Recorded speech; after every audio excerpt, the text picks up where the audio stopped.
All right, so picture a massive factory, just buzzing with activity, right?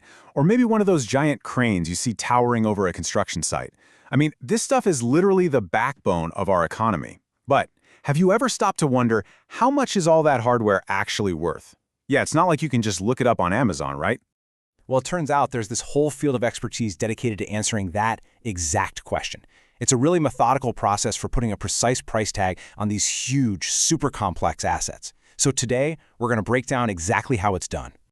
Okay, but before we dive into the numbers, we gotta get the language right.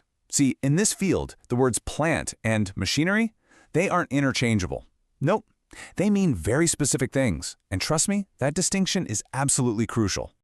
So think of a plant as the whole shebang, the entire operational system, like a complete cement factory, for example. That includes the buildings, the conveyor belts, literally everything.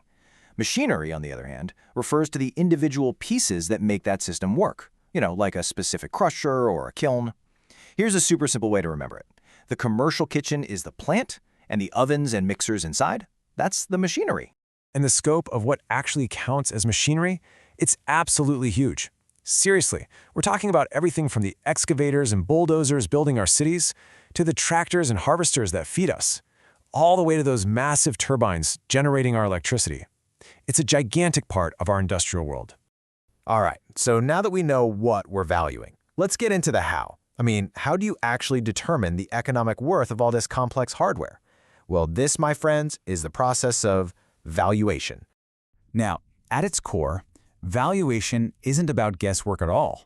It's a really rigorous process, and it's designed to produce a defensible price tag. And get this, that value is always a snapshot in time. It's for a specific purpose on a specific date. And the process itself is incredibly methodical. It starts hands-on, with a physical inspection to see what kind of shape the asset is in. Then comes the real detective work, collecting and analyzing all kinds of data, from technical specs to what's happening in the market. Only then can the valuer apply the right methods to calculate the worth. And the whole thing culminates in this detailed report that justifies their final number. This quote really nails it. Valuation is a science, for sure. It's built on proven methods and hard data. But it's also an art. It absolutely requires the valuer's expert judgment and their years of experience to interpret all that complex info and really see the full picture. Okay, so this all sounds very thorough, right? But why? Why go to all this trouble? Why is getting this one single number so critical? Well, let me tell you, the reasons are pretty high stakes. These valuations are basically the bedrock of major business activities. I mean, companies need them for accurate financial reports. Banks totally rely on them to decide if a machine is good enough collateral for a multi-million-dollar loan. This one number is essential for literally everything, from mergers and acquisitions to, in a worst-case scenario, liquidating a company's assets. So, with such high stakes, it's no surprise that a lot of people are paying very close attention. There's a whole range of stakeholders who depend on these reports to make some absolutely massive financial decisions. First up, you've got the business owners and investors themselves, of course. They need to know the true value of what their company actually owns. This number is the foundation for making smart investment decisions and really understanding the health of their business. Next, you have the banks and other financial institutions. I mean, think about it. They're not going to lend millions of dollars against a piece of equipment without a professional report confirming its value. No way. That number tells them exactly what the collateral is worth and basically determines how much credit a company can get. And finally, let's talk about insurance companies. To figure out the right amount of coverage for a whole factory, they need an accurate valuation. And if disaster strikes, say a fire or a flood, that very same report is used to settle the claim fairly. So yeah, this number is what protects businesses from catastrophic loss.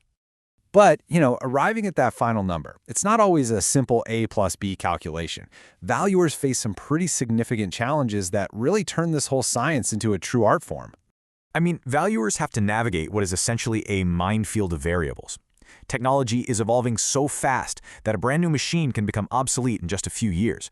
Or what about really specialized, custom-built equipment? There might be zero market data to compare it to. And on top of all that, they have to factor in depreciation and the specific wear and tear on every single machine. A valuer has to somehow expertly weigh all these factors just to arrive at that one single number. So, at the end of the day, these aren't just figures on a page.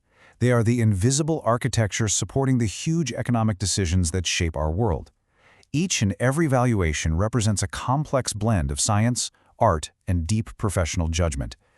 So, the next time you see a giant crane on the skyline, are you just going to see a machine, or are you going to see the complex economic puzzle it represents?